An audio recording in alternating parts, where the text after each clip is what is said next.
खबर आपको देंगे। कराची के इलाके गुलशन हदीद के स्कूल में हिरासानी के स्कैंडल ने नया रुख इख्तियार कर लिया है। मुबैना ज्यादती का शिकार 2 मुतासरा खवातीन ने मुलजिम के खिलाफ बयान दे दिया। मजीद जानते हैं डॉन न्यूज़ के नुमाइंदे इमरान हफीज से। इमरान, बताइएगा क्या मामला सामने आ रहे हैं इस स्कैंडल के?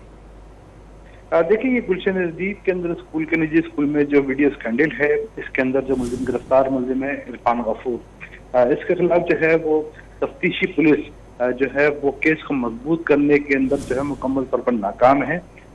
लेकिन ये है कि कुछ खवातीन वहाँ पर जो मुतासरा खवातीन 2 हैं जो थाने गई हैं, वहाँ पर जाकर उन्होंने बयान कलमबंद करवाया अपना, और बयान का जो है उन्होंने ये दिया है कि मुलजिम जो है वो नौकरी का झांसा देकर जो है वो उसको अपना खवातीन को अपना शिकार बनाया करता था। ये कुछ खवातीन की जान से ये भी शिकायत मौसूल हुई है कि थाने जाने वाली खवातीन जो मुतासरा हैं इनको जो है वहाँ पर थाने में हिरासत भी किया जाता है। जी इमरान, बहुत शुक्रिया आपका।